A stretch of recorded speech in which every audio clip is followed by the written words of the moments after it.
The House Committee on the Judiciary will come to order. Without objection, the Chair is authorized to declare recesses of the committee at any time. We welcome everyone to this morning's hearing on policing practices and law enforcement accountability. I thank all of our members and witnesses for participating today, both in person and remotely. And I appreciate all of the work that went into making use of this room and the technology we are using possible. Before we begin, I would like to remind members that we have established an email address and distribution list dedicated to circulating exhibits, motions, or other written materials that members might want to offer as part of our hearing today. If you would like to submit materials, please send them to the email address that has been previously distributed to your offices, and we will circulate the materials to members and staff as quickly as we can. In light of what's going on in the world today, I ask that everyone in the room wear a mask at all times, except if you wish when you're speaking. But other than if you're a speaker when you're speaking, a witness when you're speaking, a member when he or she is speaking, please wear a mask at all times. This is for public health. I will now recognize myself for an opening statement.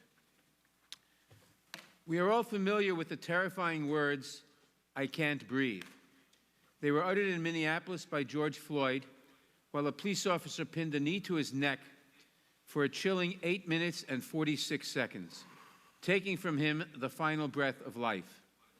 6 years ago, Eric Garner uttered those exact same fateful words while locked in a chokehold in New York City. He too died at the hands of law enforcement. Millions of Americans now call out, "I can't breathe," as a rallying cry in streets all across our country, demanding a fundamental change in the culture of law enforcement and meaningful accountability for officers who commit misconduct. Today, we answer their call. Our hearts ache for the loss of George Floyd and Eric Garner. They ache for Breonna Taylor, for Amadou Diallo, for Tamir Rice, for Laquan McDonald, for Freddie Gray, for Walter Scott, and for so many other victims of police violence in all parts of America. Their shocking deaths sparked momentary outrage, but no fundamental change. And for every incident of excessive force that makes headlines, the ugly truth is that there are countless others that we never hear about. Every day, African Americans and other people of color live in fear of harassment and violence at the hands of some law enforcement officers. This is their reality. Our country's history of racism and racially motivated violence, rooted in the original sin of slavery, continues to haunt our nation. And to those who do not believe it, please look at the tragic statistics. African Americans are more than twice as likely to be shot and killed by police each year. And black men between the ages of 15 and 34 are approximately 10 times more likely to be killed by police than other Americans. This outrage is a reality we must change. Today, we examine the state of policing in America, and we look for ways to prevent racist acts of violence by police officers, to hold accountable those who commit such acts, and to strengthen the trust between law enforcement and the communities they serve. On Monday, I joined Karen Bass, the chair of the Crime Subcommittee, as well as the Congressional Black Caucus, in introducing the Justice and Policing Act, which would further that cause. The bill now has over 200 co-sponsors in the House and 36 co-sponsors in the Senate. I want to make clear at the outset that the bill is not an indictment of all police officers. We must always remember that most law enforcement officers do their jobs with dignity, selfless, and honor, and they are deserving of our respect and gratitude for all they do to keep us safe. We owe a debt that can never be paid to the too many officers killed in the line of duty every year. And it is clear that there are many officers, including some local police chiefs who marched arm in arm with their communities, who want to separate themselves from the dangerous behavior of others in the profession. But there are too many officers who abuse their authority. And we cannot be blind to the racism and injustice that pervades far too many of our law enforcement agencies. And injustice The nation is demanding that we enact meaningful change. This is a systemic problem that requires a comprehensive solution. That is why the Justice and Policing Act takes a holistic approach that includes a variety of front-end reforms to change the culture of law enforcement while also holding bad police officers accountable to separate them from those with a true ethic to protect and serve. Among other things, the bill would make it easier for the federal government to successfully prosecute police misconduct cases. It would ban chokeholds. It would end racial and religious profiling. It would encourage prosecutions independent from local police, and it would eliminate the dubious court-made doctrine of qualified immunity for law enforcement. At the same time, the bill encourages departments to meet a gold standard in training, hiring, de-escalation strategies, bystander duty, and use of body cameras and other best practices.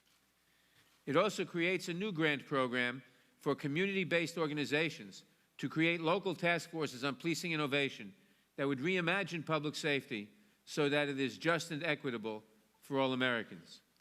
The goal of this legislation is to achieve a guardian, not warrior, model of policing.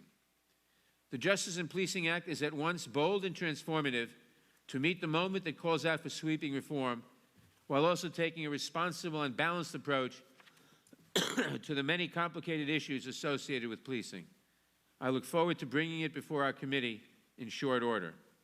To the activists who have been sounding the alarm for years only to be ignored or greeted with half measures, it is because of your persistence and your determination that we are here today.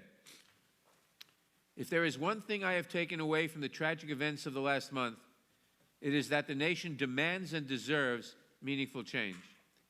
We can and should debate the specifics, but at the end of the day, it is the responsibility and the obligation of the House Judiciary Committee to do everything in our power to help deliver that change for the American people.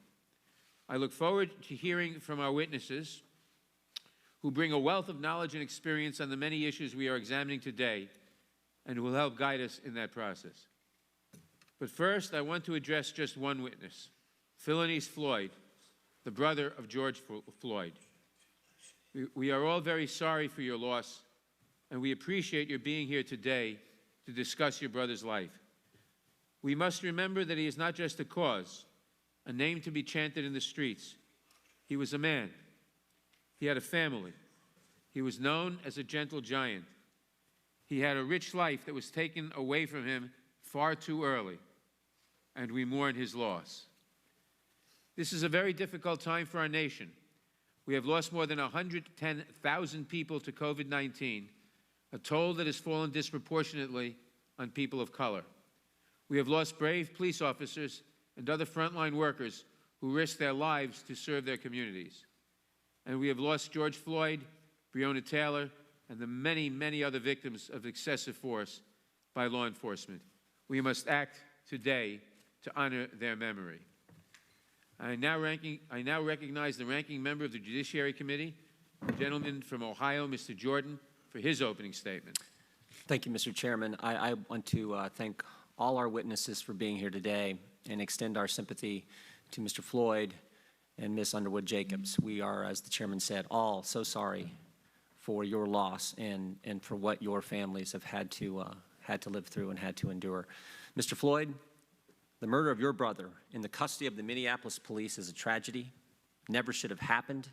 It's as wrong can be, and your brother's killers will face justice. Ms. Underwood Jacobs, the murder of your brother by the rioters in Oakland is a tragedy. It never should have happened. It's as wrong can be, and your brother's killers will face justice. There are 330 million people in this great country, the greatest nation ever. Not perfect, but the best nation ever. And they understand, the American people understand it's time for a real discussion, real debate, real solutions about police treatment of African Americans. Americans also understand that peaceful protest, exercising their First Amendment liberties, honors George Floyd's memory, and it helps that discussion, that debate, and those solutions actually happen. The people of this great country, you know what else they understand? You know what else they get? They understand that there is a big difference between peaceful protest and rioting. There is a big difference between peaceful protest and looting. There is a big difference between peaceful protest and violence and attacking innocent people. And there is certainly a big difference between peaceful protest and killing police officers. You know what else they get? You know what else the American people fully understand? They know, as the chairman said, the vast, vast majority of law enforcement officers are responsible, hardworking, heroic first responders. They're the officers who protect the Capitol, who protect us every single day. They're the officers who rushed into the Twin Towers on 9/11. They're the officers in every one of our neighborhoods, in every one of our communities, every day, every night, every shift they work, who put their lives on the line to keep our communities safe. And guess what Americans also get? Guess what else they understand? They know it is pure insanity to defund the police. And the fact that my Democrat colleagues won't speak out against this crazy policy is just that frightening. Think about what we've heard in the last few weeks. We've heard the mayors of our two largest cities. Mayor Garcetti said he wants to defund the police. The mayor of New York says he wants to defund the police. The city council in Minneapolis, a veto-proof majority, says they want to defund the police and abolish the department. This Congress started off with the Democrats, folks on the left saying we should abolish ICE, then moved to we should abolish the entire Department of Homeland Security, and now they're talking about abolishing the police. This is wrong, and the American people know it's wrong. We should honor the memory of George Floyd and work hard so that nothing like it ever happens again. And we should honor the memory of Dave Patrick Underwood and work hard so that nothing like that ever happens again. A week and a half ago, our mission was clearly stated. 11 days ago in Florida, the President of the United States clearly stated what our mission should be. President Trump said this: "I stand before you as a friend and ally to every American seeking justice and peace, and I stand before you in firm opposition to anyone exploiting tragedy to loot, rob, attack, and menace. Healing, not hatred, justice, not chaos, are the mission at hand." Well said, Mr. President. Healing, not hatred, justice, not chaos. That is our mission. The President is right, and I appreciate his leadership. This is the House Judiciary Committee, with its storied history of defending the Constitution and the rule of law. Let's adopt that mission. Healing, not hatred, justice, not chaos. Let's work together to make America the great place, to continue to make America the greatest nation ever. With that, I yield back, Mr. Chairman. Thank you, Mr. Jordan. I now recognize the chair of the Subcommittee on Crime, Terrorism, and Homeland Security, the gentlelady from California, Ms. Bass, for her opening statement. Thank you, Mr. Chair. And I want to thank you for your years of leadership on this issue. I know you've been involved for many years supporting police reform. And I want to thank you for convening this hearing today. What we saw in Minnesota, the slow, torturous murder of George Floyd by a uniformed officer, was an outrage and a tragedy. What we have seen since then, millions of Americans marching in the street to demand justice and call for reforms, it has been an inspiration. And minus a few days of violence, it has been peaceful, and it has been in the American tradition. And what we have here today is a hearing in the U.S. Congress to examine policing practices in America and paths to reform. And so we have an opportunity. What we have seen since then is an opportunity to rethink the nature of policing, an opportunity for meaningful accountability in policing, and it is an opportunity to show the nation and the world that we are listening and that we will act. Too often this debate is framed in terms of citizens versus the police, us versus them, but this is really about the kind of America we all want to see. We all want to be safe in our communities. We all want the police to come to our rescue when we're in trouble. We all want to support the brave men and women who put their lives on the line for us every day. And when we interact with police, we all want to be treated with respect, not suspicion. Nobody should be subjected to harassment or excessive force just because of the color of their skin, and no one should suffer the indignities of racial profiling or be on the end of a deadly chokehold.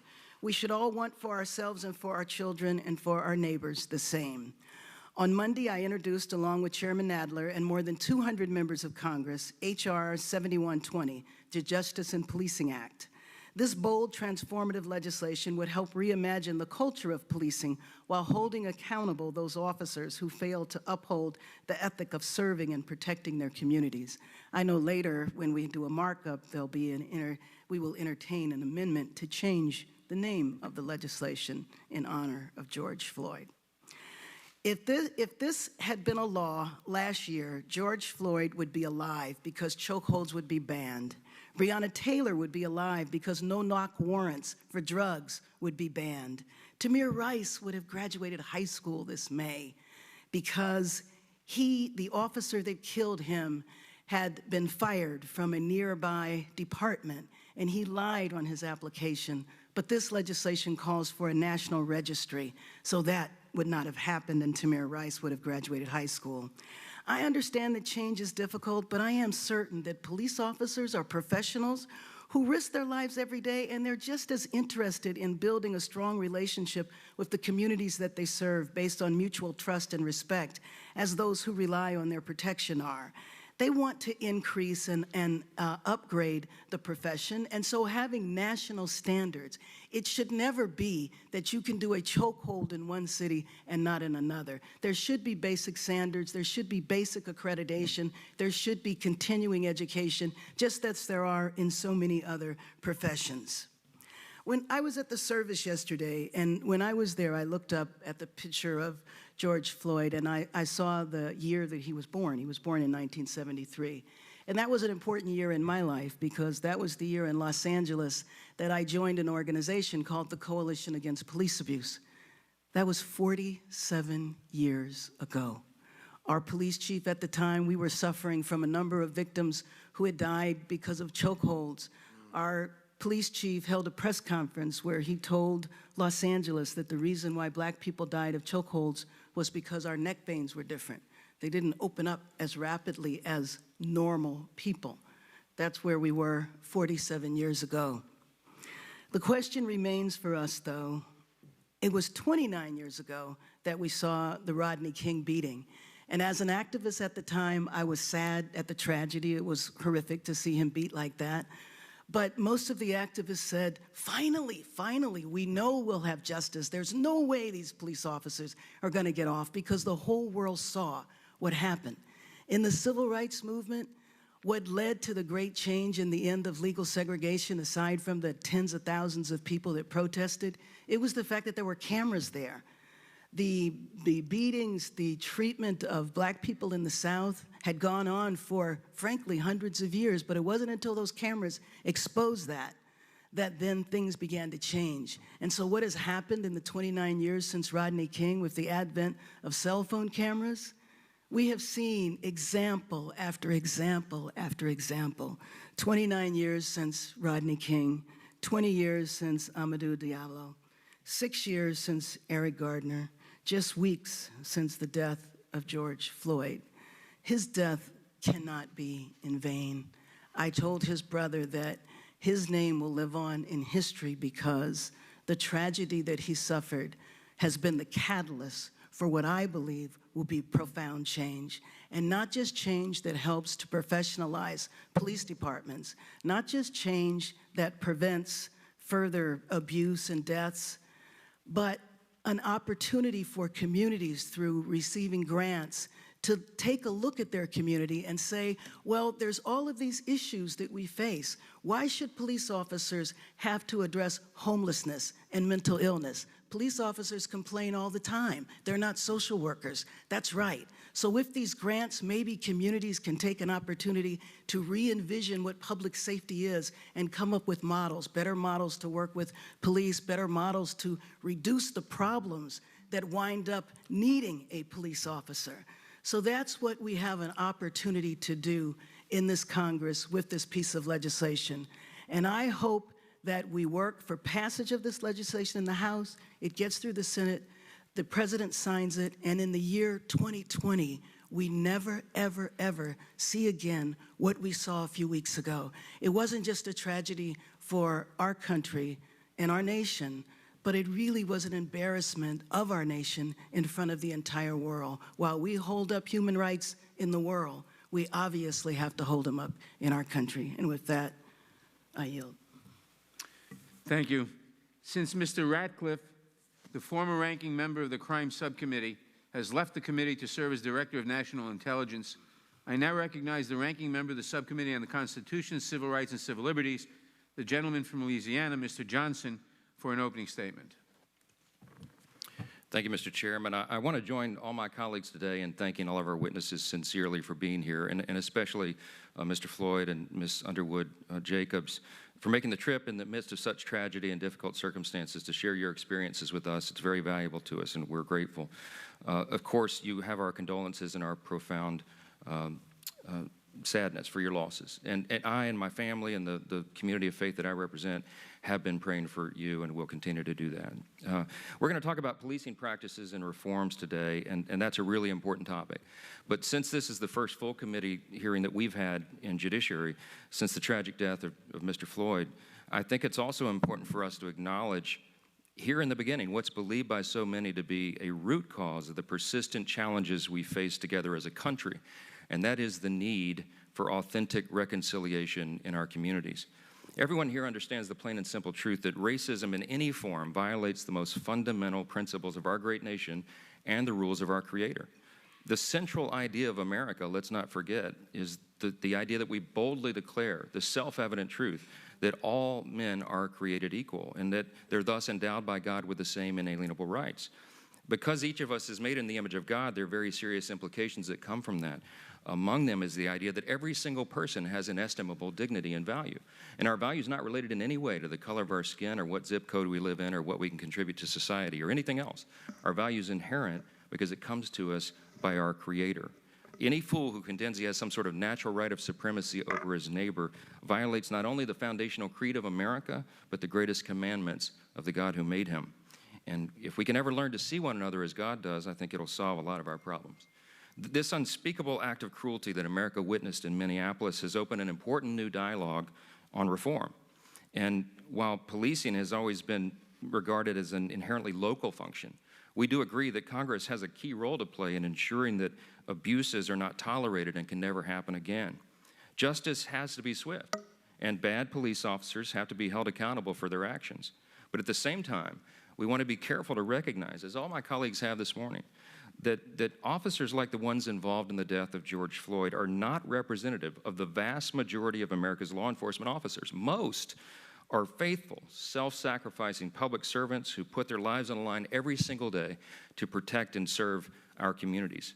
We need to honor that, and we need to recognize and empower those law enforcement officers, which is precisely the opposite of the radical, dangerous proposals we're seeing right now to defund them.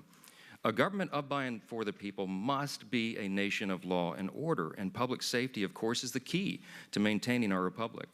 Without that, things like the rioting, looting, and violence that has led to the destruction of cities and minority-owned businesses, ironically, would prevail over the valuable, peaceful protests that are intended to bring about meaningful change. There's a consensus among every member of this committee, Democrat and Republican, that there are solutions we can work towards that will restore faith in our institutions and build trust in our communities. From where we sit right now, we believe the most actionable reforms must focus around three core concepts to simplify it: transparency, training, and termination of those rare bad apples in law enforcement who violate the law and the legitimacy that upholds the character of our legal system. This common ground is key if we're going to accomplish the goal of keeping our communities safe, upholding the civil liberties of individuals, and protecting the legitimacy of law enforcement. None of these goals that I've outlined today are mutually exclusive, of course. We can and should clearly condemn the senseless violence we've seen and all causes of it, from a few bad apples wearing a badge to the bad actors and anarchists sparking riots and destruction in our streets. At the same time, we can work together on meaningful reforms and real results while upholding the respect and appreciation that is due to every American patriot who faithfully serves us on the thin blue line. I have faith that we can work together as a committee. This is a bipartisan concern, and we'll have bipartisan solutions, I hope. For the future of our country and for generations of Americans to come, we have to do that. I urge my colleagues in this moment, all of us, to hear and to listen to our witnesses and work with each other as friends and fellow Americans to understand the need in our communities and foster our discussions on a foundation of civility and mutual respect. We've started that, and I hope we can continue it. With that, I yield back. Thank you.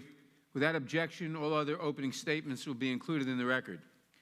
We have an unusually large panel today, but given the broad range of issues that we will be discussing, we have invited a broad range of witnesses.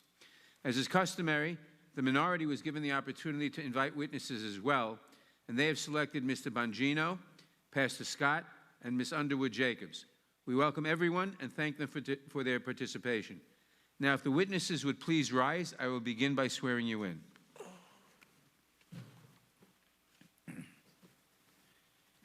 Do you swear or affirm under penalty of perjury that the testimony you're about to give is true and correct to the best of your knowledge, information, and belief, so help you God? Let the record show that the witnesses answered in the affirmative. Thank you, and please be seated. Please note that each of your written statements will be entered into the record in its entirety. Accordingly, I ask that you summarize your testimony in 5 minutes. To help you stay within that time, for those witnesses testifying in person, there is a timing light on your table. When the light switches from green to yellow, you have 1 minute to conclude your testimony. When the light turns red, it signals your 5 minutes have expired. For our remote participants, there is a timer on your screen to help you keep track of time. Given the large number of witnesses, I will introduce each witness and then invite him or her to give his or her testimony before introducing the next witness. We will begin with Mr. Floyd. Philanese Floyd is the brother of George Floyd, who was killed by Minneapolis police officers on May 25th. Mr. Floyd has spoken eloquently about his brother's life, and we appreciate his being with us today, having flown to Washington to testify before us today directly from his brother's funeral in Houston yesterday. We are all so sorry for your loss. Mr. Floyd, you may begin. Chairman Gerald Nadler and members of the committee. Chairman Gerald Nadler and members of the committee, thank you for the invitation here today to talk about my big brother, George. The world knows him as George, but I called him Perry. Yesterday, we laid him to rest. It was the hardest thing I ever had to do. I'm the big brother now, so it's my job to comfort my brothers and my sisters, Perry's kids, and everyone who loved him. And that's a lot of people. I have to be the strong one now because George is gone. And me being the big brother now is why I'm here today, to do what Perry always would have done, to take care of the family and others. I couldn't take care of George that day he was killed, but maybe by speaking with you today, I can make sure that his death would not be in vain. To make sure that he is more than another face on a t-shirt, more than another name on a list that won't stop growing. George always made sacrifices for our family, and he made sacrifices for complete strangers. He gave the little that he had to help others. He was our gentle giant. I was reminded of that when I watched the video of his murder. He called all the officers sir. He was mild-mannered. He didn't fight back. He listened to all the officers. The man who took his life, who suffocated him for 8 minutes and 46 seconds, he still called them sir as he begged for his life. I can't tell you the kind of pain you feel when you watch something like that. When you watch your big brother, who you looked up to your whole entire life, die begging for his mom, I'm tired. I'm tired of pain. Pain you feel when you watch something like that. When you watch your big brother, who you looked up to for your whole life, die begging for his mom, I'm here to ask you to make it stop. Stop the pain. Stop us from being tired. George called for help, and he was ignored. Please listen to the call I'm making to you now, to the calls of our family and the calls ringing out the streets across the world. People of all backgrounds, genders, and races have come together to demand change. Honor them, honor George, and make the necessary changes that make law enforcement the solution and not the problem. Hold them accountable when they do something wrong. Teach them what it means to treat people with empathy and respect. Teach them what necessary force is. Teach them that deadly force should be used rarely and only when life is at risk. George wasn't hurting anyone that day.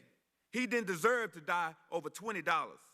I'm asking you, is that what a black man is worth? $20? This is 2020. Enough is enough. The people marching in the streets are telling you enough is enough. By the leaders that in our country, the world needs the right thing.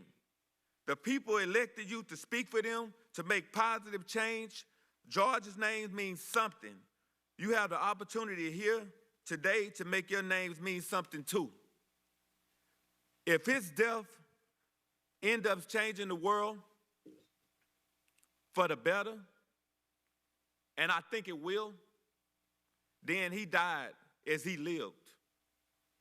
It is on you to make sure his death is not in vain.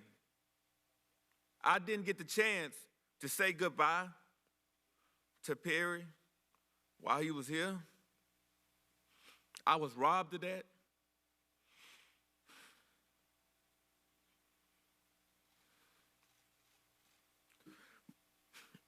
But I know he's looking down at us now.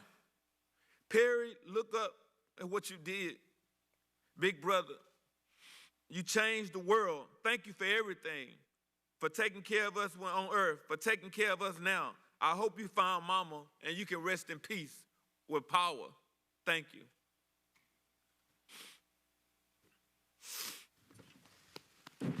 Thank you, Mr. Floyd. Vanita Gupta is the president and CEO of the Leadership Conference on Civil and Human Rights. Ms. Gupta previously served as acting Assistant Attorney General at the Department of Justice and led the department's Civil Rights Division. She received her JD from New York University School of Law and her BA from Yale University.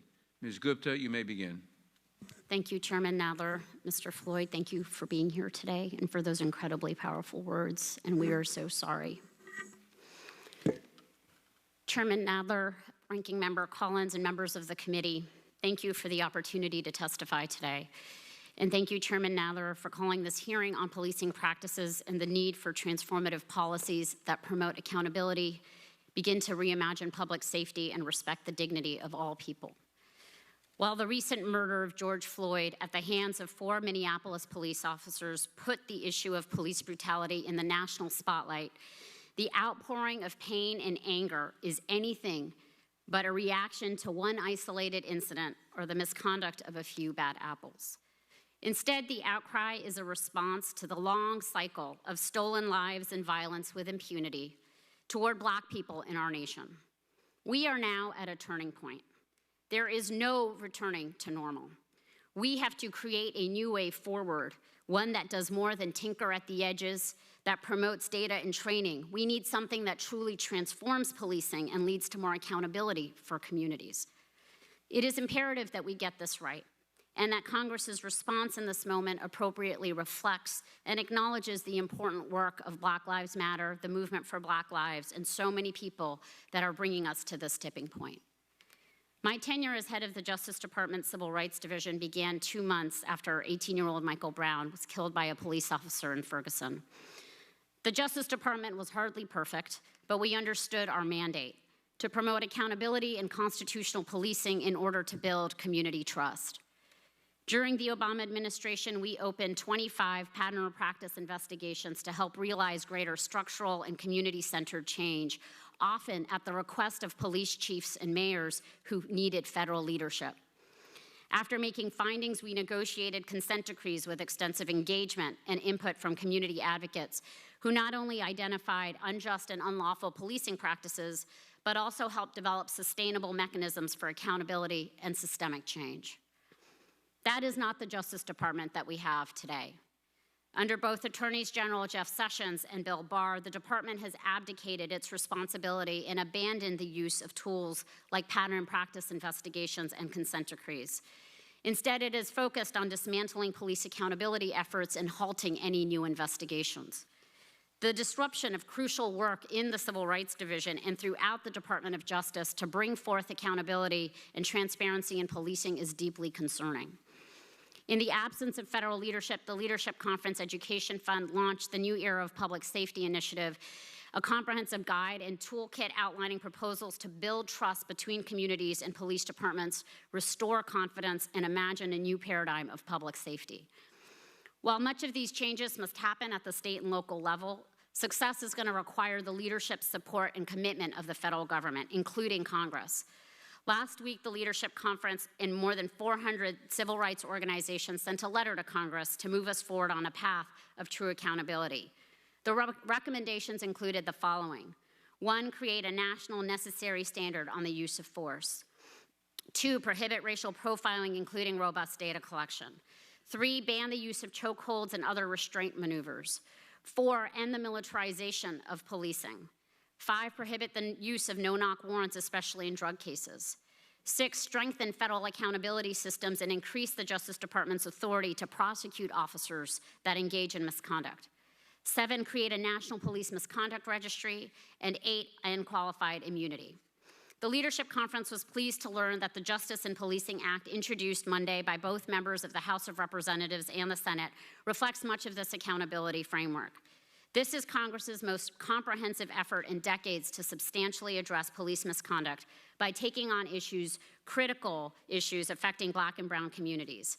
And as the bill advances toward passage, we will continue to work on it and to ensure that real change is achieved. But let me just say in closing that policing reform alone is not going to solve the crisis that we're in today. This moment of reckoning requires leaders, together with communities, to envision a new paradigm of public safety that respects the human rights of all people. That means not just changing policing practices and culture, but ultimately shrinking the footprint of the criminal legal system in Black and brown people's lives. And it means shifting our approach to public safety from exclusively focusing on criminalization and policing towards investments in economic opportunity, education, healthcare, and other public benefits. Police chiefs and officers talk about the same thing. This approach will not only further equity, but also constitute effective policy. When we stop using criminal justice policy as social policy, we will make communities safer and more prosperous. Now is the time for Congress to pass lasting accountability measures, and we look forward to working with you until the day that these reforms are signed into law. George Floyd's death has impacted the world, and now it is on us to change it. Thank you. Thank you very much. Without objection, at the request of the ranking member, I will now recognize the distinguished Minority Leader of the House for a brief introduction of his constituent, our next witness, Angela Underwood Jacobs. Thank you, Chairman Nadler and Ranking Member Jordan, for convening this very important hearing. Mr. Floyd, thank you for your powerful words. I'll make one promise to you: your brother will not have died in vain. I'm here to introduce Angela Underwood Jacobs, her husband Michael, and her daughter Trinity. More importantly, I'm here to listen to them and all of you. Now, I know Angela, and I'm proud to call her a friend. She is a mother, a businesswoman, and the first Black woman to become a city council member in Lancaster, California. Angela is here to testify because her brother, Dave Patrick Underwood, he was tragically and senselessly murdered in the line of duty 2 weeks ago in Oakland. We mourn and pray for Angela and the entire Underwood and Floyd family. As a member of the Federal Protective Service, Pat was guarding a federal courthouse, a symbol of equal justice and the rule of law. during the riots in Oakland on the night of his death. It appears his death was part of a targeted attack on federal law enforcement. We pray that justice comes swiftly and completely for Pat, for George Floyd, and all victims of violence. Pat Underwood should be alive today. George Floyd should be alive today. David Dern should be alive today. And so should countless others. And though we cannot bring them back, we can learn from their lives and deliver the justice and change they deserve. I hope that every member of this committee will listen closely and carefully to what Angela has to say. Our nation must listen, and it must heal. Like Dr. King, we must reconcile our differences with a renewed sense of love and compassion. Like President Lincoln, we must remember that we are not enemies, but we are friends. Friends that have a responsibility to rise above, to make sure we all become the more perfect union we strive to be. And I hope at this moment in time, we rise to the occasion. I yield back. Thank you, Mr. McCarthy. Ms. Underwood-Jacobs, you may begin. Thank you very much, and I truly appreciate the opportunity to be here today. As a nation, as a people, we must come together to defeat fear, hate, prejudice, and violence. I want to ensure the memory of my brother, Patrick, is as a catalyst against injustice, intolerance, and violence of any kind. I want to honor my brother, Dave Patrick Underwood, and our family, and help our nation think about how to navigate the righteous path to equality, freedom, and nonviolent systemic change. I want to extend my sympathies and condolences to George Floyd's family. Mr. Floyd's murder was just not cruel and reprehensible, but criminal. The officers involved should be brought to justice and held accountable for their actions or as well as their inaction. I wish that same justice for my brother Patrick, who served with distinction and honor as a federal officer for the Department of Homeland Security, until he was murdered anonymously by blind violence on the steps of the federal courthouse in Oakland, California. As he took his last breath on the cold, hard cement after being shot multiple times, he died. Fear, hatred, ignorance, and blind violence snatched the life of my brother Patrick from all of us. Dr. Martin Luther King Jr. preached, "Always avoid violence. If you succumb to the temptation of using violence in your struggle, unborn generations will be recipients of a long and desolate night of bitterness. And your chief legacy to the future will be an endless reign of meaningless chaos."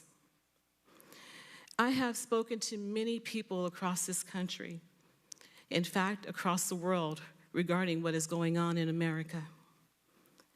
America is in pain, and she is crying. Can you hear her?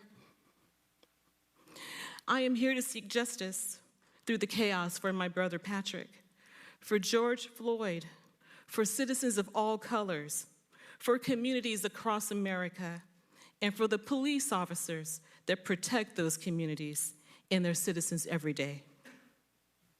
The actions of a few are dividing us as a nation, at a time when we should be coming together and uniting for the well-being of all people.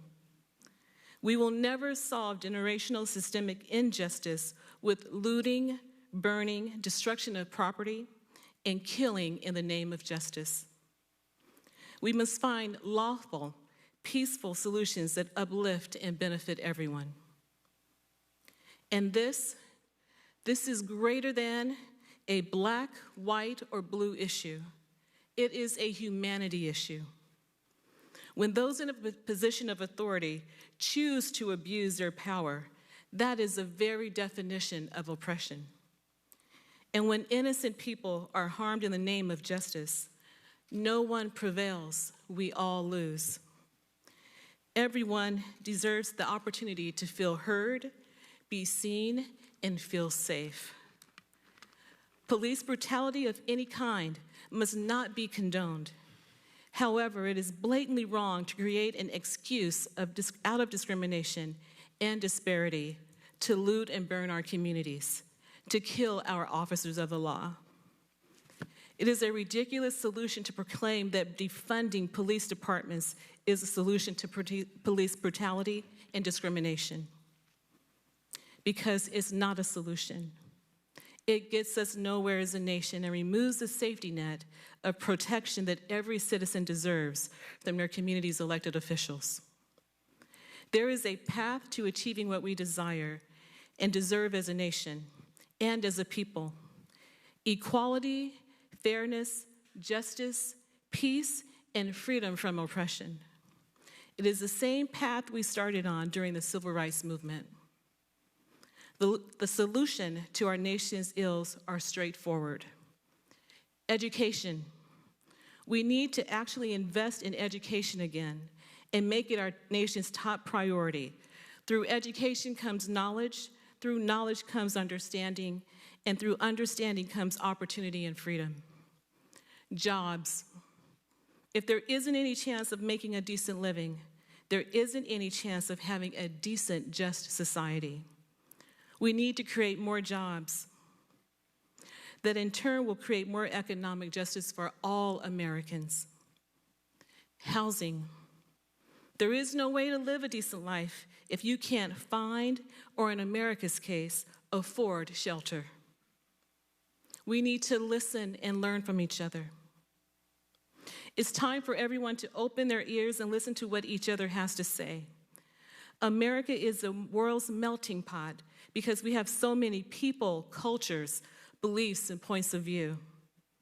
And somehow we've become siloed. As a single voice in this chambers, attempting to honor my brother and family, I hope I can make a difference today. I want America to make a change. I want you as our representatives in Congress to make a change so that no one ever has to wake up to the phone call that I received telling me that my brother was shot dead and murdered. How my brother died was wrong, and I'm praying that we learn something about how he lived. Patrick was the type of man that when our mother fell to the ground as she was dying, he picked her lifeless body up as her spirit was leaving to place her upon her bed because that's where she wanted to die. My question is, who will pick up Patrick and carry his legacy?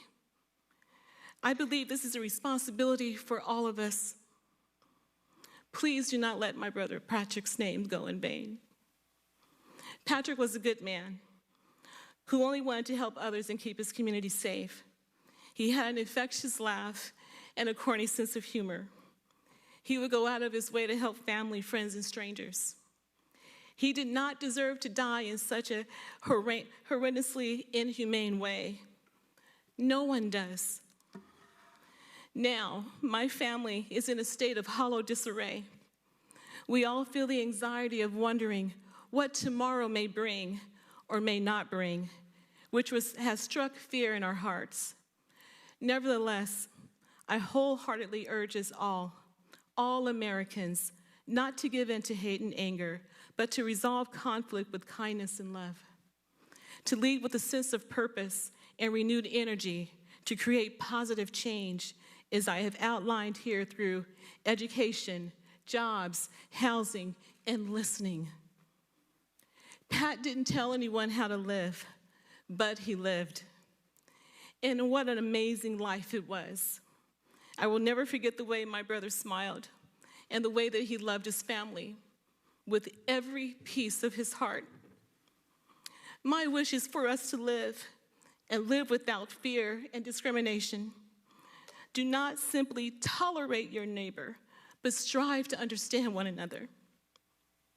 And we will be a better, more just society for all. Thank you. Thank you. Our next witness is Art Acevedo, who serves as the Chief of the Houston Police Department and also serves as President of the Major Cities Chiefs Association. Chief Acevedo received his BS in Public Administration from the University of La Verne. Chief Acevedo, you may begin. Thank you, Chairman. Ms. Underwood, Mr. Floyd, all of us at our condolences know that we're lifting you in our prayers. Chairman Nadler, Ranking Member Jordan, and members of the committee, thank you for the opportunity to participate virtually in today's hearing. It's good to be with all of you, and especially my Congresswoman Sheila Jackson Lee and Congresswoman Garcia. I want to thank Congresswoman Sheila Jackson Lee and Congresswoman Bass for their leadership. As the Major City Chiefs Association reviews the Justice and Policing Act, please know that we support the intent and look forward to working with the committee. I appear before you today as the Chief of Police in Houston, Texas, and it is also my privilege to testify on behalf of the Major City Chiefs Association as their president. No matter the circumstance, every time a life is taken, a loved one is taken. George Floyd was a child of God and raised in Houston. His death was deeply disturbing and a shock to the conscience. Over the past few days, I've had the opportunity to meet with the Floyd family, and I will continue to lift them in prayer. Mr. Floyd, thank you to you and your family for allowing us to join you on your brother's journey home. There is no denying that changes in policing must be made. Out of crisis comes opportunity, and this is an opportunity for all of us to have some tough conversations, to listen, to learn, and to enact meaningful reform that is long overdue. As a profession, we must learn from what is being shared with us. That includes being honest about our history. We must acknowledge that law enforcement's past contains institutional racism, injustices, and brutality. We must acknowledge that policing has had a disparate treatment and impact on disenfranchised communities, especially communities of color and poor communities. Several topics have risen to the forefront, and all reforms must be vetted and ensure that they are sustainable, effective, and have no unintended consequences. Several topics have, law enforcement plays an important role. No two calls for service are the same, and in Houston, we respond to an average of 1.2 million calls for service annually. Those calls disproportionately originate from communities of color. If we are going to talk about better policing, we also need to talk about the root causes behind the need for those calls for service. Some think defunding the police is the answer. I'm here to tell you on behalf of our mayor and other mayors across the country and police chiefs across this country and the diverse communities that we serve, this is simply not the answer. Defunding the police without addressing the social economic reality faced by poor communities and the disenfranchised and how they are riddled with missteps which would increase the need for police services. History has shown that underfunding the police can have disastrous consequences and hurt those most in need of our services. Appropriate police funding is critical to ensure agencies have resources to invest in technology like body-worn cameras, recruit qualified police officers who are service-minded, and train in implicit bias, train in cultural competency, train in de-escalation, and other critical training. The overwhelming majority of cops are good people. This cannot be lost. They are faithful public servants who put their uniform on every day, willing to make the ultimate sacrifice.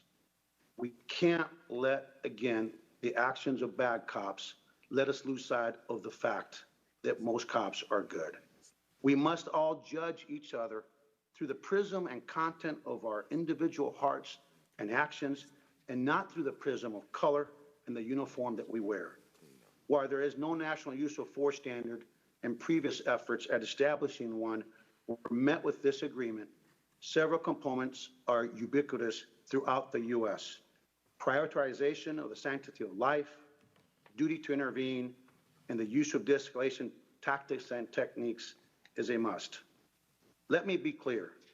The actions of the 4 officers involved in the death of Mr. Floyd are inconsistent, unjustified, and repulsive. They are contrary to the protocols of the policing profession, and they sabotage the law enforcement community's tireless efforts to build trust. Moving our profession forward begins with a sustained commitment to accountability. From the start of academy training, recruits must understand that they have an absolute duty to put public safety, service, and security first. In the Houston Police Department, we instill in our men and women the certainty that policy violations regarding truthfulness will lead to termination, or as we put it, if you lie, you die. It is important to note that every chief's administrative authorities are different across the nation, and that not everyone has the legal authority to take immediate action like Chief Arredondo did. I am encouraged while there have been eras in America's history when police have found it difficult to speak up. We are speaking up today. But let that be clear, for many years, officers have consistently been holding one another accountable, and complaints about police misconduct overwhelmingly originate from within agencies, not from members of the community. Communities have an absolute responsibility as well. We ask citizens to report police misconduct without fail. This will afford us the opportunity to investigate, track, and report those complaints. We must also address the issue of officers who have been terminated with cause only to get rehired by another department. Many of us refer to these individuals as gypsy cops. Many gypsy cops have exhibited troubling behavior, and that in turn undermines efforts to build trust with the public and efforts in terms of internal department accountability.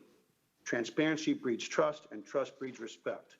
Mutual trust and respect between law enforcement and the public is crucial to good policing. The civil unrest occurring throughout our nation and throughout this entire country is a sobering reminder of how quickly we will lose public trust and the consequences of that fact. Ensuring the department looks more like the communities we serve helps build trust and confidence. Unique perspectives and insights help a department lead and serve the communities of color. I'm happy to report that the Major City Chiefs Association has several departments now that are minority majority, like the City of Houston and the Houston Police Department, and are reflective of the communities that we serve. On behalf of the Major City Chiefs, I want America to know that we hear you. We will continue to do everything in our power to facilitate your right to peacefully protest. The MCCA will not shy away from this challenge and will continue to be a leader and voice in the national discourse and race relations, policing, and reform. To the Floyd family and to the activists across the nation, our commitment is to be your voice, to join you, and to make sure that Mr. Floyd's death was not in vain. I yield the remainder of my time and look forward to any questions the committee may have. Thank you, Chief. Our next witness is Ms. Sherilyn Ifill. Ms. Sherilyn Ifill is the President and Director Counsel of the NAACP Legal Defense and Educational Fund. She received her JD from New York University School of Law and her BA from Vassar College. Ms. Ifill, you may begin. Good morning. My name is Sherilyn Ifill. I'm the President and Director Counsel of the NAACP Legal Defense Fund, the nation's oldest civil rights legal organization formed in 1940 by Thurgood Marshall. I want to thank Chairman Nadler, Ranking Member Jordan. I want to salute the leadership of Representative Bass and the Congressional Black Caucus on this issue.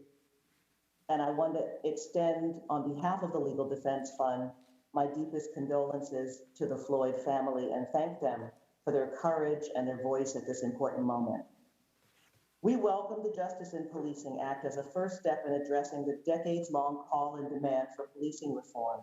The legislation includes reforms that LDF's Policing Reform Campaign has advocated for years to ensure greater accountability for police officers who engage in misconduct and brutality. Members of Congress incorporated a number of our proposals in the Act, which is a step in the right direction toward ensuring police accountability nationwide. I want to first focus this committee's attention on the significance of this moment and the importance of the federal government's role in addressing this crisis. You are in a civil rights moment. In 1964, 1965, 66, and 67, Cities all over the North in this country were gripped by urban unrest. In Watts and Detroit, Harlem, Minneapolis, and scores of other cities, Black people took to the streets to protest police brutality. It was during that period of unrest that Dr. Martin Luther King said, "Riots are the language of the unheard." The 1968 Kerner Commission was created to study the source of that unrest. And much of the report's findings and recommendations focused on law enforcement presence and conduct in Black communities. This period overlapped with the years that most people think of as the core civil rights movement, when Black people in the South petitioned, protested, marched, and demanded federal legislation to address segregation, voter suppression, and economic injustice. The result were core civil rights statutes, the Civil Rights Act of 1964, the Voting Rights Act of 1965, and the Fair Housing Act of 1968. But despite the unrest in northern cities, in over 100 cities during that decade, there was no legislation to address the issue of police brutality in African American communities. And as a result, very little has changed since that period as it relates to this issue. Therefore, too many officers know that they can commit the most heinous acts against African Americans without fear of accountability. Ranking Member Jordan said that the killers of George Floyd will face justice. But we also know that those who killed Philando Castile, Eric Garner, Terrence Crutcher, Eleanor Bumpers, Michael Stewart, Clifford Glover, Sean Bell, Amadou Diallo, and countless others never were held accountable for the crimes they committed. That snapshot of former Officer Derek Chauvin kneeling on the neck of George Floyd with his hands in his pockets, looking out with no fear of being videotaped, should shame every member of this body, every judge, every lawyer, everyone who has participated in the perpetuation of a system that calls itself a justice system, but routinely allows officers of the state to take innocent life with impunity. You have the chance now to change that.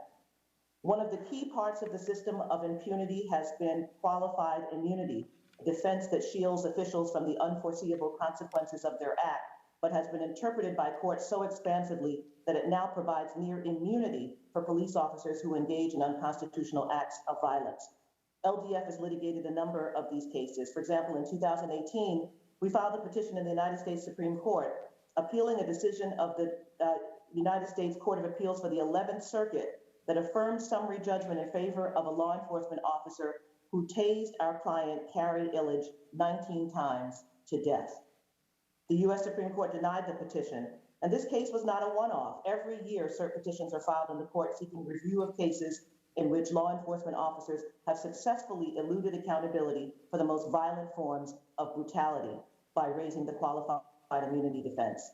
The Justice in Policing Act seeks to address qualified immunity by amending the civil rights statute used most in police excessive use of force cases, 42 U.S.C. Section 1983, and we welcome this amendment. We want it to apply to all civil suits that are pending or filed after enactment of the act, and we'll continue to work towards the elimination of qualified immunity. There's bipartisan support for ending qualified immunity, and so I'll close my remarks by quoting from a federal circuit court judge in a decision issued just this week in the Fourth Circuit Court of Appeals. It was written by a judge appointed first to the bench by George W. Bush. And he said in Jones versus City of Martinsburg, Judge Henry Floyd said, Wayne Jones was killed just 1 year before the Ferguson, Missouri shooting of Michael Brown would once again draw national scrutiny to police shootings of Black people in the United States.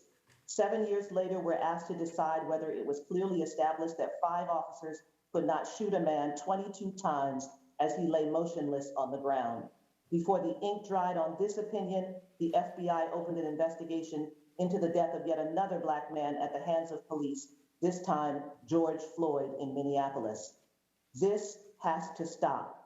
To award qualified immunity at the summary judgment stage in this case would signal absolute immunity for fear-based use of force, which we cannot accept.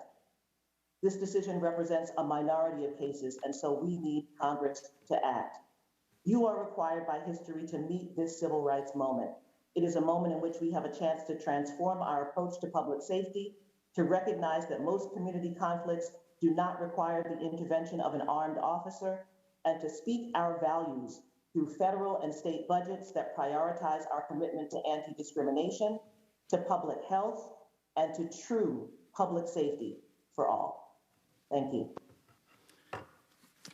Thank you. Our next witness is Darrell Scott, who is the founder and senior pastor of the New Spirit Revival Center, a non-denominational church in Cleveland Heights, Ohio. Pastor Scott is also the author of the book, Nothing to Lose, Unlikely Allies in the Struggle for a Better Black America. Pastor Scott, you may begin.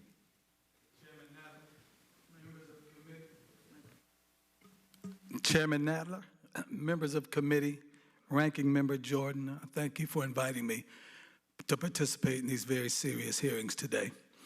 I want to begin by stating that the prospect of defunding and or dismantling police forces across the country is one of the most unwise, irresponsible proposals by American politicians in our nation's history and makes absolutely no sense at all, at least to me.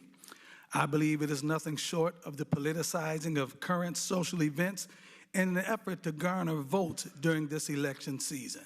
I also believe that it's a reactionary measure that can and will result in short and long-term damage to American society, particularly in our inner city and urban communities. Now, I recognize the fact that the elimination of excessive force and physical retaliation by officers of the law against American citizens is paramount today. I recognize the fact that racial profiling and the harsh treatment of minorities is a very real reality that must be eliminated immediately. I myself can testify of times in my life when I felt racially profiled by police. I can testify of times in my life when I was pulled over for driving while black. I can testify of giving my grandson, who is now of driving age, the talk of how to properly behave if pulled over by police because he had the question of a very real fear of the possibility of death at the hands of police. In fact, my very first interaction with police when I was 13 years old resulted in me being roughed up. I could very easily have been George Floyd. George Floyd could have very easily been me, my brothers, my friends, or any number of any other black men in America. However, I do not recommend throwing the baby out with the bathwater by labeling all police officers as bad cops simply because of the bad actions of a rogue segment of those whose job is supposed to be to protect and to serve American citizens. In fact, in certain inner city communities across America, increased funding for police and increased police presence is actually necessary in order to enforce the law and to guarantee the safety and the security of law-abiding members of those communities. As one who was formerly in that street life years ago, I might be a pastor, but I didn't come down from heaven. I came up out of hell with the rest of everybody else. I was formerly in that street life. I know very much about the criminal element, and I can state definitively that the criminal element in and of society would enjoy nothing better than a reduction in police presence and police power. It would allow those with criminal intentions and criminal actions to flourish virtually unchallenged in the communities of America. The law-abiding members of society would be directly threatened by the absence of police or the inability of police to respond to criminal activities, and in many cases would endeavor to take the law into their own hands to ensure their safety and well-being, as evidenced by the response of some who decided to defend themselves and their property from vandalism. An absence of police presence could potentially give rise to acts of domestic terrorism, mob rule, gang rule, neighborhood intimidation, oppression, and vigilantism. Defunding of police departments has already happened in a number of American cities, and rather than remedying problems, has actually made conditions much worse. The city of Cleveland, my hometown, is a prime example of the results of police defunding. In 2004, the city of Cleveland laid off 285 officers. The entire police budget was slashed by 31%. To cover basic services, the following units were either disbanded or cut forever. The district strike force units, the narcotics unit was completely cut. SWAT was downsized. The fugitive unit was disbanded. The auto theft unit was disbanded. The intelligence unit was cut to bare bones. The mounted unit was cut 85%. The aviation unit was down completely for 3 years and is now only utilized during special events. The harbor unit was disabled. The boat sits rotting in a dry dock. The scientific investigation unit was cut 80%. All the lab techs were let go. All the evidence collection is now done by priority. The DARE problem, the Drug Abuse Resistance Education Program, was cut. Community policing was cut 45%. Cleveland went through a decade-long downsizing, which saw the department reduced from 1,900 officers to 1,500 officers on average. Zone car coverage, which directly affects citizens, has been cut. Police presence in any given district or in any given shift has been cut in half. 1- and 2-man units have been cut in half. Response time is dramatically longer if the police show up at all. The murder rates have climbed. The property crime is at record levels. Aggravated robbery statistics are higher. Drug sales, drug use, drug abuse is higher. Drug and alcohol-related motor vehicle accidents are the highest they've ever been. Cleveland has went from a relatively safe city per capita to an unbelievably unsafe city. Calls for service have increased even though the population has dropped significantly over the last 20 years. Once safe areas of the city are now unsafe. Once nice neighborhoods in the city are now not nice. Homicides are up 55% in Cleveland from this time last year, and Cleveland now has a higher murder rate per 100,000 residents than Chicago does. I believe that police departments are only as effective as politicians and their appointees allow them to be. Consequently, politicians and appointees are directly responsible for the state of their police departments. Law-abiding citizens, and I've spoken to a great deal of them, overwhelmingly think that defunding or disbanding police departments is a horrible idea.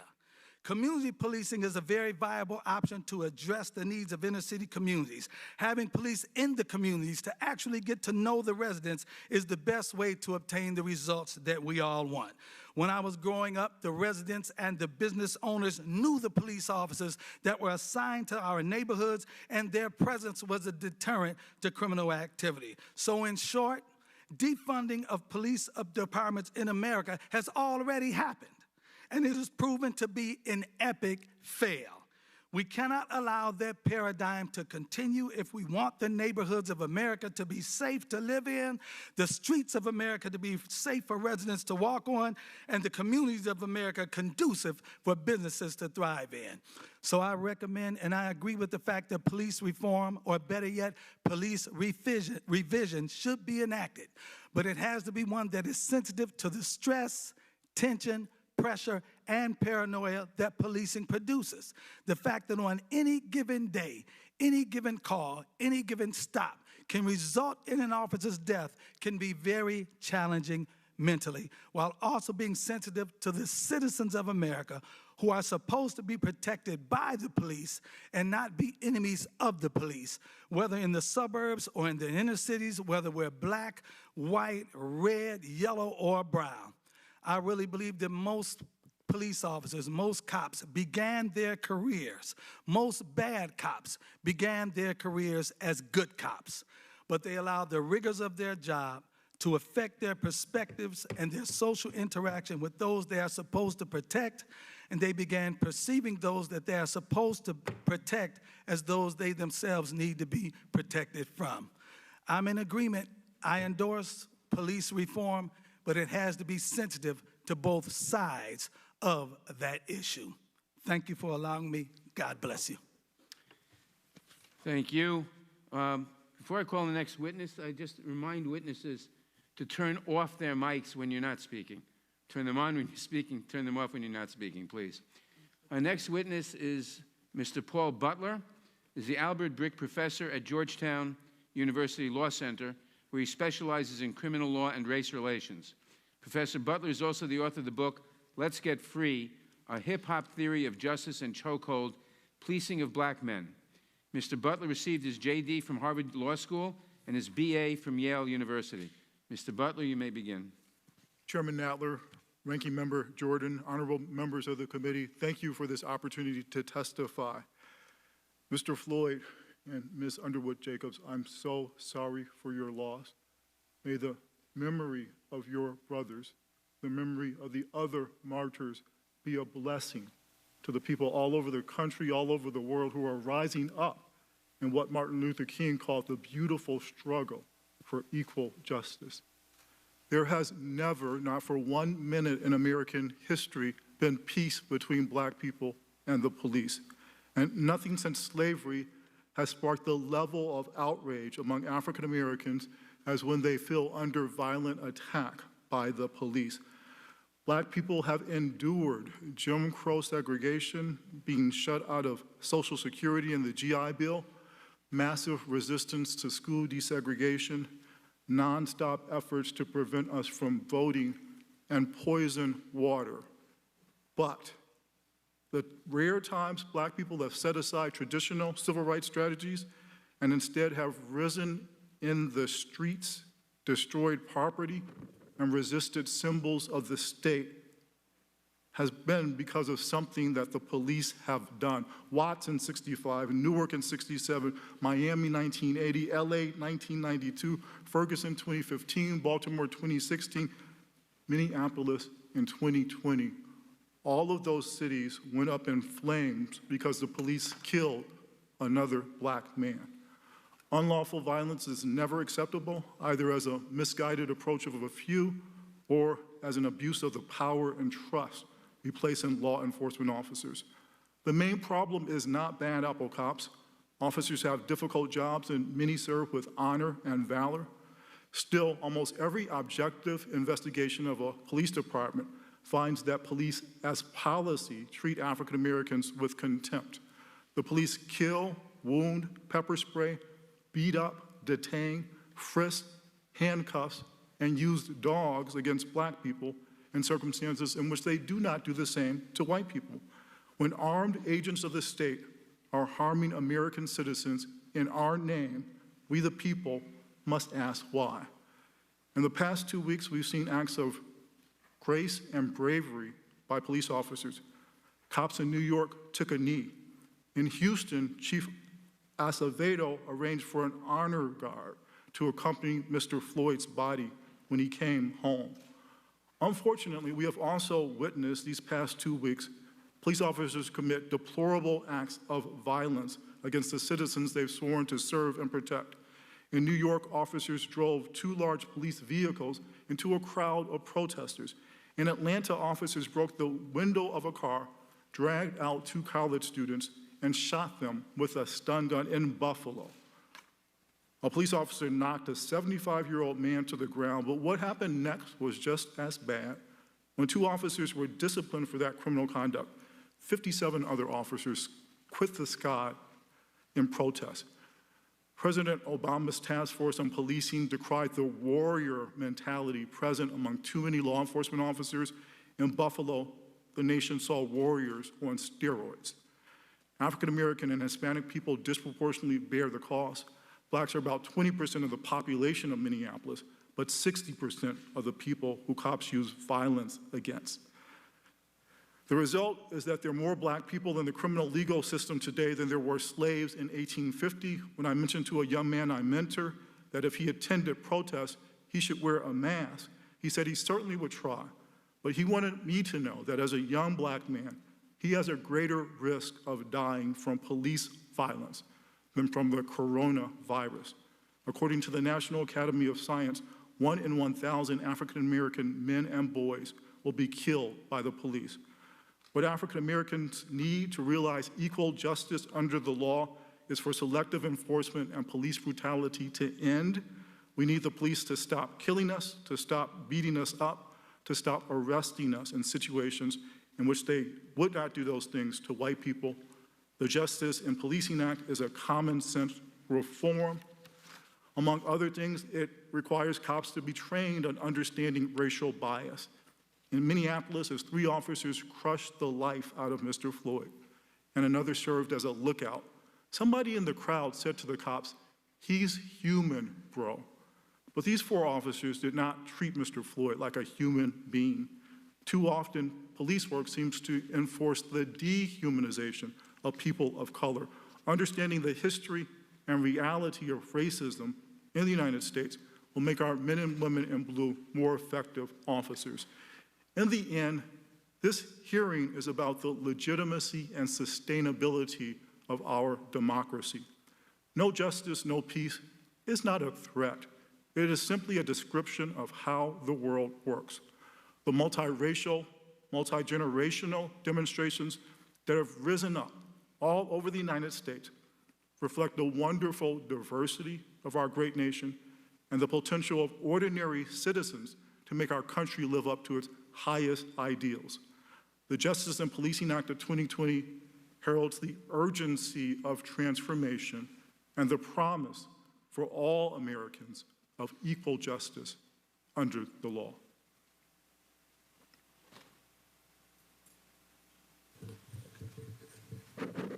Thank you, Mr. Butler. Our next witness is Benjamin Crump.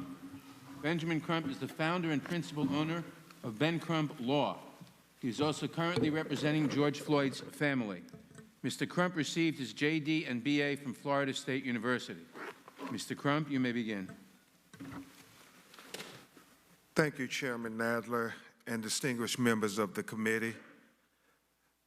I know all the speakers have 5 minutes to speak, but I wish it was 8 minutes and 46 seconds, not as a symbolic gesture, but as an actual exact time reference of how long George Floyd literally begged. He literally narrated a documentary of his death, begging for his life, saying, "I can't breathe," and calling for his mama. The death of George Floyd has galvanized the world and mobilized Americans to demand a more just system of policing, because it's become painfully obvious that what we have right now are 2 systems of justice, one for white Americans and another for Black Americans. George is one in a long line of Black Americans who unjustly are killed at the hands of police, or, in George's case, at the knee of the police, including Breonna Taylor, Pamela Turner, Botham Jean, Michael Brown, Stephon Clark, Eric Gardner, Tamir Rice, Philando Castile, Terrence Crutcher, Laquan McDonald, just to name a few, and the list goes on and on. But it is important, Mr. Chairman, that we remember their names. It's way past time that we revise the role of police to become peacekeepers and community partners.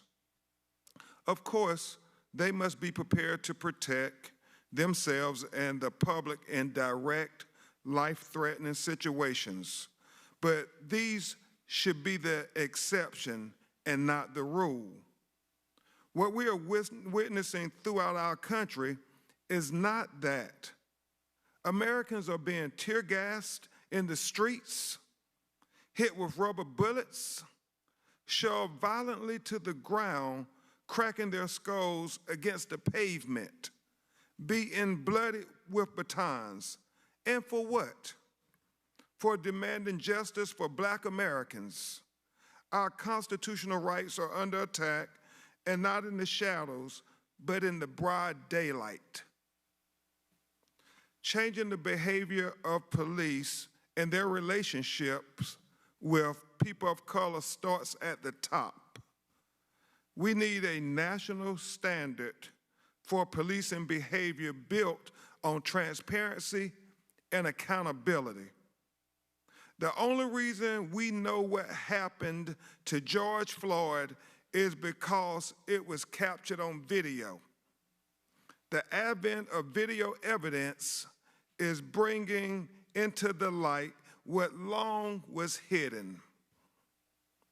It's revealing what Black Americans have known for a long, long time, that it is dangerous for a Black person to have an encounter with a police officer. Given the incidents that have led to this moment in time, it should be mandatory for police officers to wear body cams and should be considered obstruction of justice to turn them off. Like a black box data recorder in an airplane, body cams replace competing narratives with a single narrative, the truth, with what we see with our own eyes. Second, insist that police officers only use the level of force needed based on the level of threat actually posed by the circumstances. We've seen way too many Black people shot in the back, or unarmed Black people shot and killed, or a handcuffed Black man face down on the pavement, asphyxiated by a knee on his neck for 8 minutes and 46 seconds, though he posed no threat at all. Neck restraints were used by Minnesota police more than 200 times, resulting in suspects losing consciousness at least 44 times. Lethal restraints like chokeholds and strangleholds should be outlawed. Finally, reform how qualified immunity applies to police officers. If officers know they have immunity, they act with impunity. If officers know they can unjustly take the life of a Black person with no accountability, they will continue to do so. That's what you saw in the eyes of Derek Chauvin with his hand casually tucked in his pocket as he extinguished the life of George Floyd. Accountability requires that officers face public consequences for unjustly taking a life or brutalizing a fellow American that they are sworn to protect and serve. Too often, many officers are silent in the face of evil because of the blue shield, the Brotherhood of Police Officers, which fosters systematic racism and abuse. But there's a higher brotherhood that God calls us to honor, the brotherhood of mankind, Black and white. That's what we're witnessing in the diversity of the protesters filling our streets, even today. And that's the brotherhood our police officers must honor above all. The Founding Fathers knew they had not built the infallible system, a faultless union, but they did task us with the perpetual duty to aim for it, a more perfect union of justice, liberty, resilience, hope, and compassion. We have to do better, and we must strive to live up to those American ideals. We are better than this. Chairman, members of the committee, you have the power to make this moment in history the tipping point so many of us have been waiting for, fighting for, and praying for, that Americans are marching for. You have the power to make sure that George Floyd's death is not in vain. I've been asking for us to take a breath.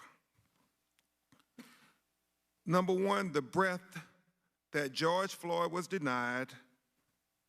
Secondly, take a breath to consider how we use police in our society and how we hold them accountable for the tremendous power we place in their hands. Thirdly, to take a breath to consider how we create a more perfect union that extends equal protection and equal justice to people of color, and finally, to take a breath for George Floyd, because his life mattered and Black Lives Matter. I thank you, Chairman. Thank you, Mr. Crump. Ron Davis is the Legislative Affairs Chair of the National Organization of Black Law Enforcement Executives, or NOBLE. From 2013 to 2017, Mr. Davis directed the Office of Community-Oriented Policing Services at the U.S. Department of Justice. In 2014, he was appointed Executive Director of the President's Task Force on 21st Century Policing. Mr. Davis received his BA from Southern Illinois University and completed the Senior Executives in State and Local Government program at Harvard University Kennedy School of Government. Mr. Davis, you may begin. Thank you, Mr. Chairman, and good morning, Mr. Chairman and Ranking Member Collins. I want to thank you for hosting this hearing, and I come to you today on behalf of Noble and on behalf of our President, Police Chief C.J. Davis, the Executive Board. We want to again thank you for allowing us to testify today. As you mentioned before, serving as a director of the cops office, I also served close to 30 years as a police officer, 20 years in Oakland, and about 9 years as the police chief in the city of East Palo Alto.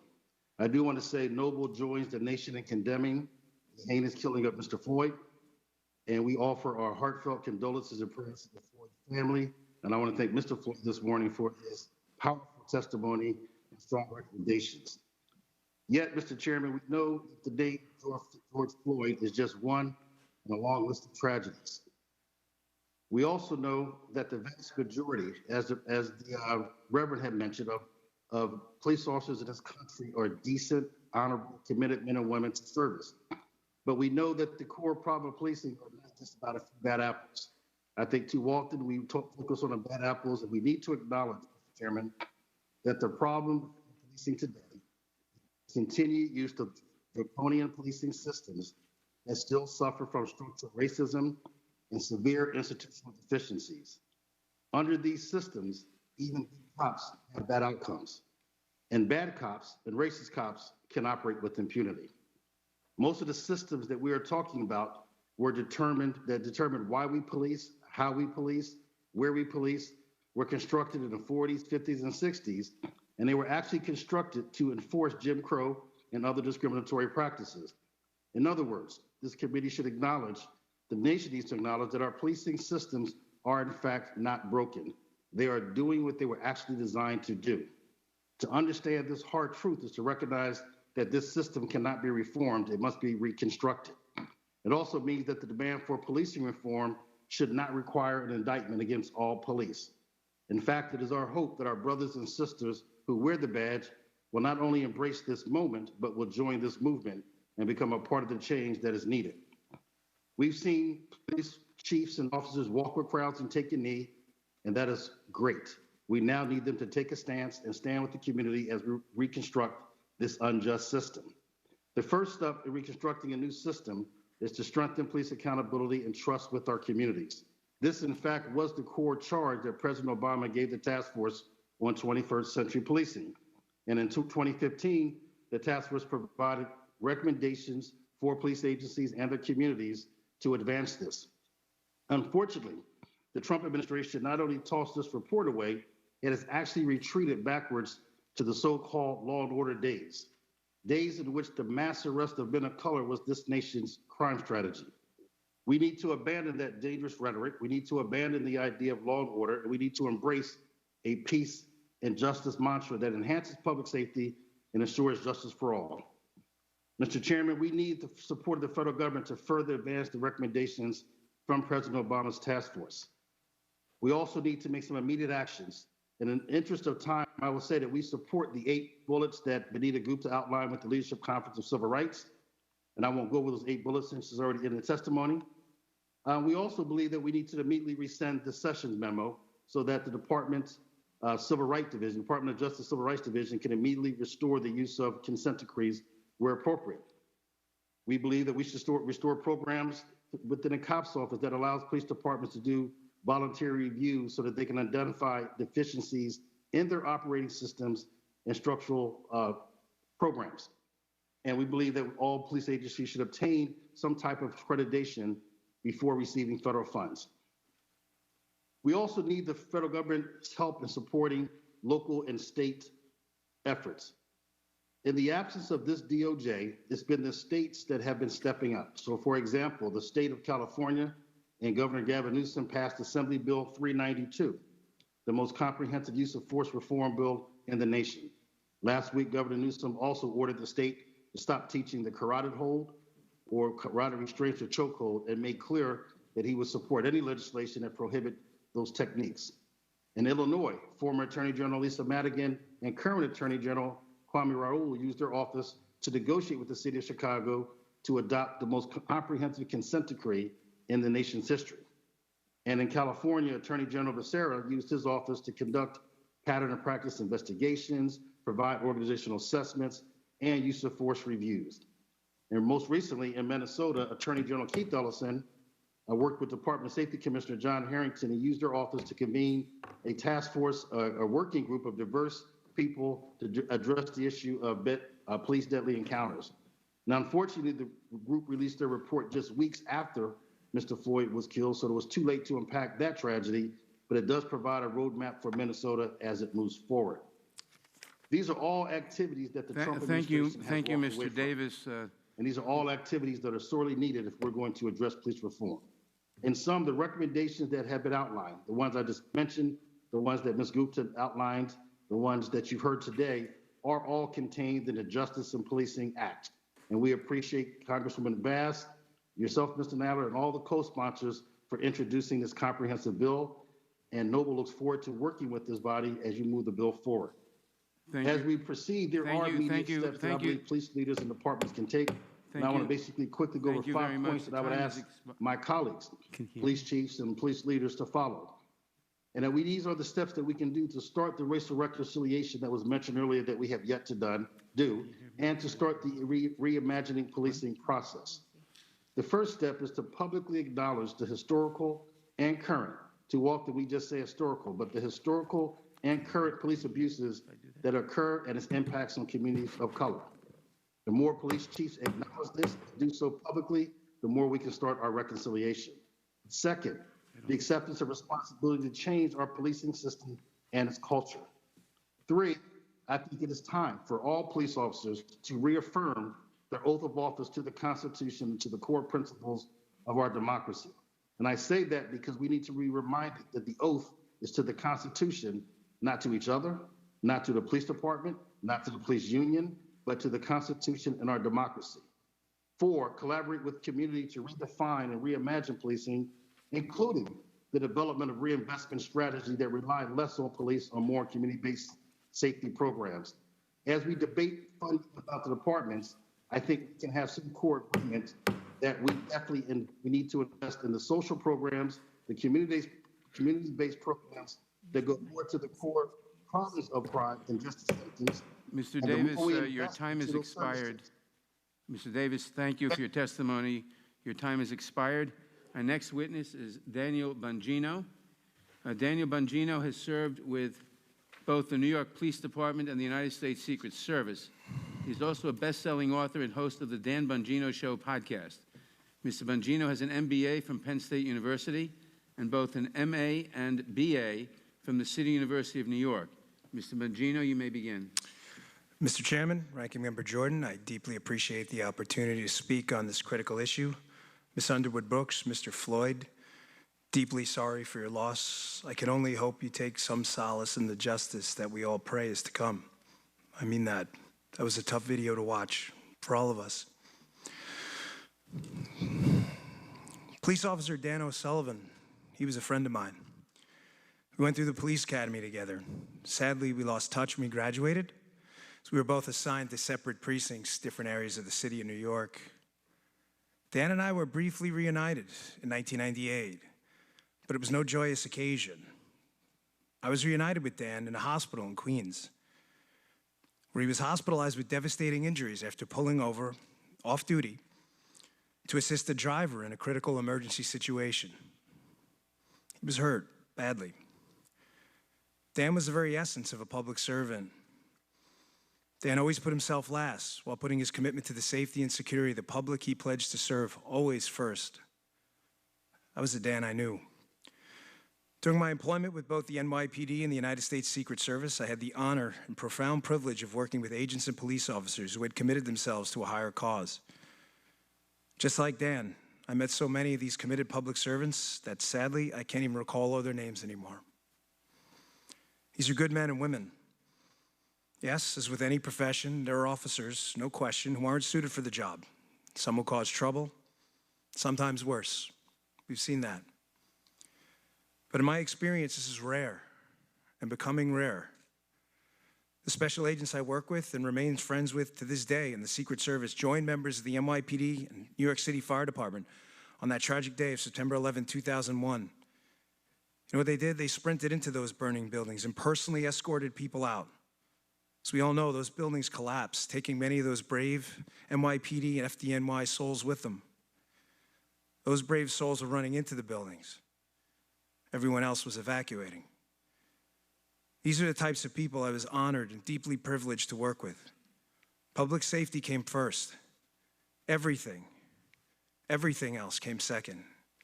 Sometimes even their own families. The defund the police movement will target these heroes. They are the police, these people. It's not some amorphous mass that will be affected. It's real heroes in real time, right now. Removing these heroes from your communities and my community will do nothing but ensure chaos and destruction. Police officers are the front lines, putting themselves between the evildoers among us and the honest, hardworking Americans, just yearning for some security and prosperity in a small slice of Americana. We can and should commit to police accountability, there's no question about that, but we can do it without shredding the thin wall between civilization and chaos. There are few jobs in the country as stressful as policing. I receive an email or a text a few times a year notifying me about the death or injury of a police officer I knew, worked with, or knew someone I worked with. Imagine if that was happening at your job. Think about that just for a minute. God forbid you found out a coworker of yours was killed or injured in the line of duty in the course of doing their job. You didn't just get the text. You got this text a couple times a year. That's policing. That's what they do. They risk their own lives for yours. I'll say in closing, I spoke at an event for police officers years ago, and a spouse of one of these heroes said this. She said, the most wonderful sound in the world for the spouse of a police officer is the sound of Velcro at night. Maybe saying, why Velcro? Because it's how a police officer's body armor is secured to their bodies. And when that body armor comes off and that sound echoes in their ears, the families of these heroes know that they're finally home safely. I ask you, please, with the greatest of respect and humility, please stop this defund the police abomination before someone gets hurt. Thank you for your time. Thank you, Mr. Bongino. Our next witness is Philip Goff. Philip Goff is the co-founder and president of the Center for Policing Equity. He also serves as the inaugural Franklin A. Thomas Professor in Policing Equity at John Jay College of Criminal Justice. Dr. Goff received his PhD and MA from Stanford University and the AB from Harvard University. Dr. Goff, you may begin. Thank you, Chairman Nadler, Ranking Member Jordan, members of the House Judiciary Committee.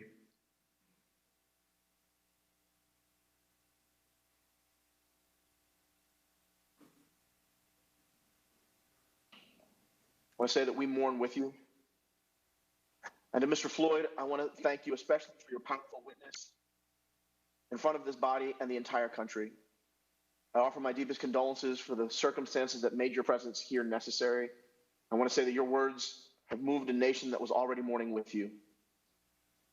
To everyone gathered, it is my honor to be back before the committee to provide testimony on policing practices and law enforcement accountability. My background and training are in behavioral science. I am the inaugural Franklin A. Thomas Professor in Policing Equity. I was a witness for the President's Task Force on 21st Century Policing, a member of the National Academies of Sciences Committee that issued a consensus report on proactive policing, and was one of 3 leads on the recently concluded Department of Justice-funded National Initiative for Building Community Trust and Justice. But I am likely best known for my work with the Center for Policing Equity, a leading research and action organization focused on equity and policing, and my testimony today is in that capacity. CPE maintains the National Science Foundation-funded National Justice Database, which we understand is the largest collection of police behavioral data in the world. Our work focuses on combining police behavioral data, psychological survey data, and data from the U.S. Census to estimate not just racial disparities in police outcomes, such as stops and use of force, but the portion of those disparities for which law enforcement are actually responsible and can do something about. I have to say that what we have seen in the streets of the United States over the past 2 weeks nearly defies description. Some have called it massive protest, others have called it a riot, others have called it a revolution. What I am confident is that what we have seen has been larger than the incident that sparked collective outrage and is still tearing at the fabric of our democracy. What has spilled out onto the streets of this nation is even larger than our grief at the brutal extinction of George Floyd's life and the life of the thousands of citizens per year killed by police, a number that has not changed significantly since newspapers began cataloging those numbers in 2015. What we're seeing on the streets of the United States is a past due notice for the unpaid debts owed to Black people for 400 plus years.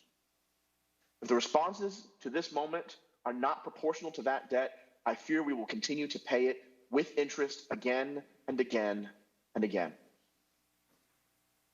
Turning to the complex issue of police reform, I applaud the work of Chairman Nadler and Congresswoman Bass for putting forth a comprehensive proposal to rethink how we best hold law enforcement accountable to the ideal of equality.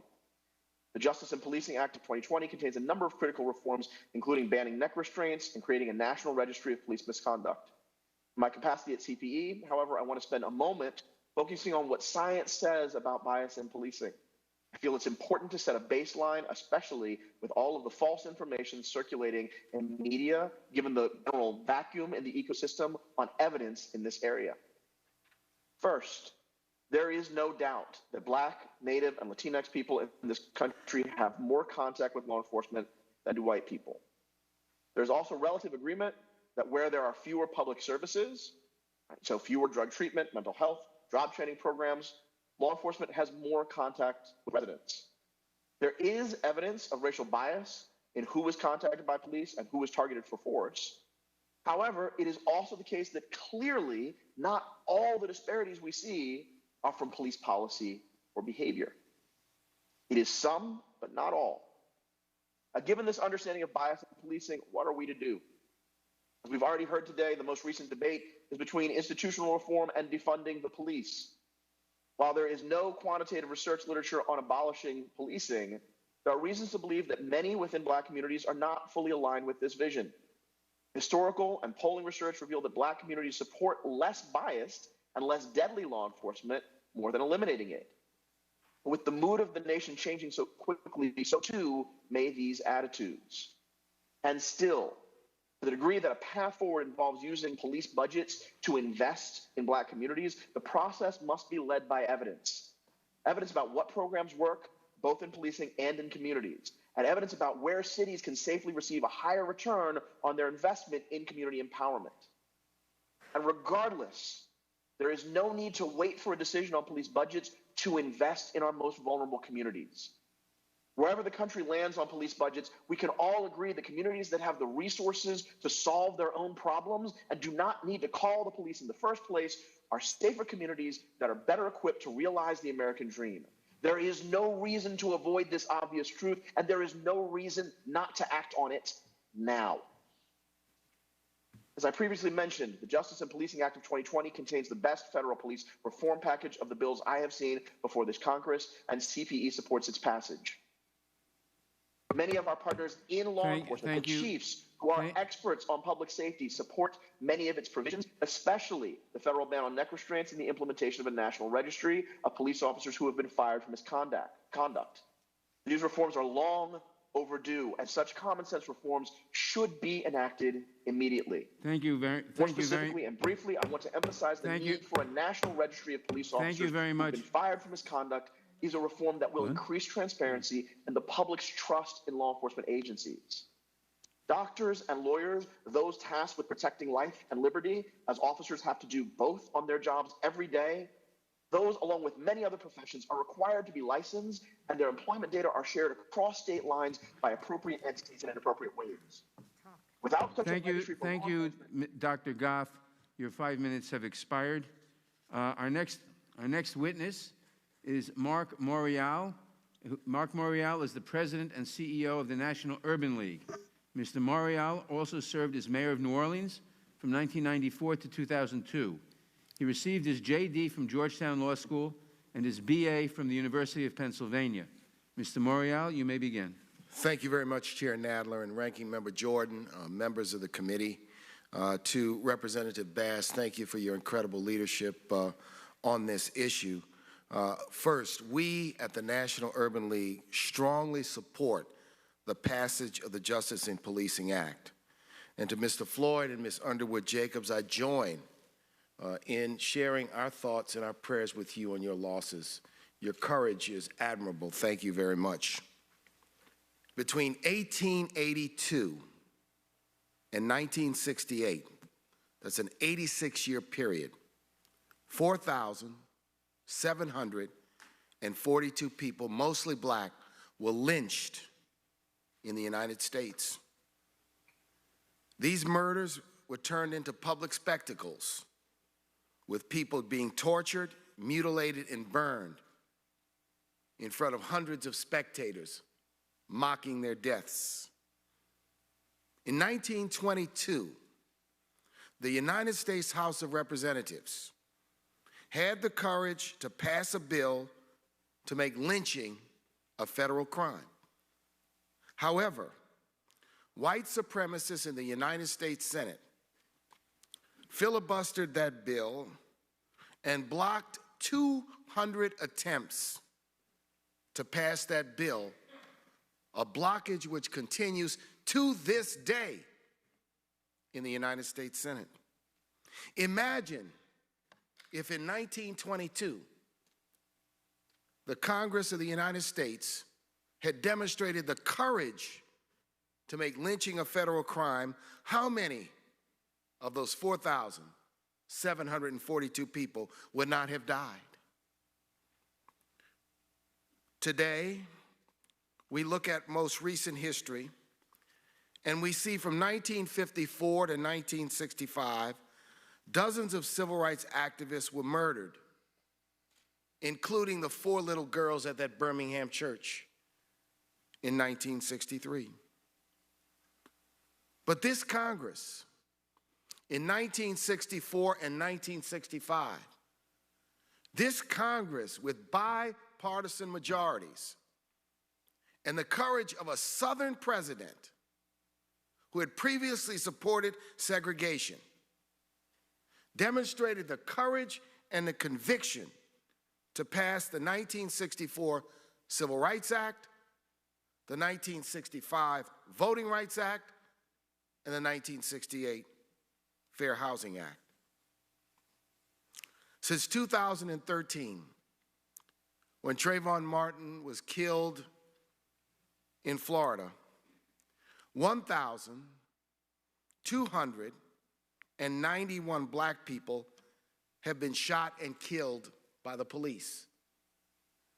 Over 100 of them were unarmed.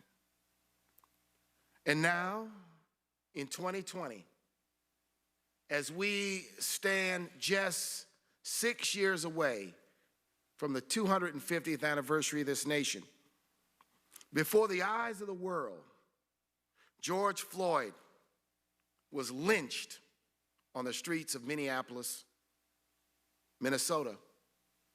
And the world, from Hungary to New Zealand to Australia to Paris to London to big cities, small towns, every village, every hamlet, every neighborhood in this nation have risen up in mainly peaceful protests to simply say enough is enough.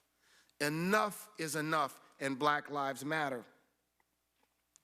This Justice in Policing Act represents a bold and clear step forward, but an opportunity. An opportunity at a historic time in American history as to whether this nation's elected representatives will hear the pain, hear the cries, hear the suffering, hear the outrage, and realize this is not the time for a de minimis, backroom, Washington political compromise. That this is a moment for bold and courageous action. And the type of action where 20, 40, 60 years hence, history will ask, your children will ask, your grandchildren will ask, where did you stand? Where did you stand?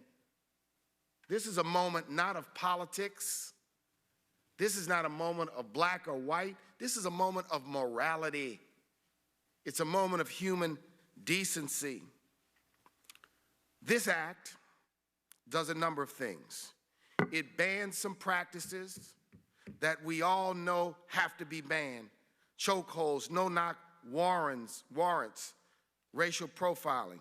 It creates a multi-tiered accountability system, some through the system of the courts in both civil and criminal proceedings, and strengthens the hands of the Justice Department so that it can do its job.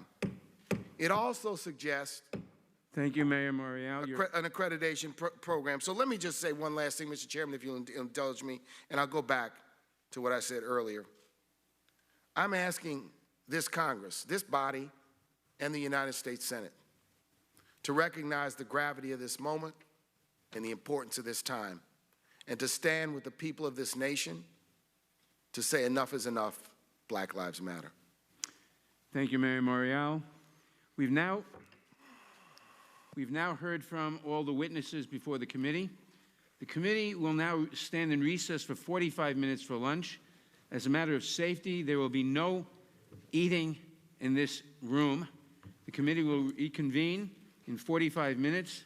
The committee is in recess.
It's never pre-planned. Like, you take this bit and I genuinely don't know when we're going to do something.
This House Judiciary Committee hearing on police reform and racial profiling is taking a lunch break at this point. We expect the questioning of witnesses to begin when they gavel back into session, and we'll bring you live coverage. Until then, we'll go back to the start of today's hearing.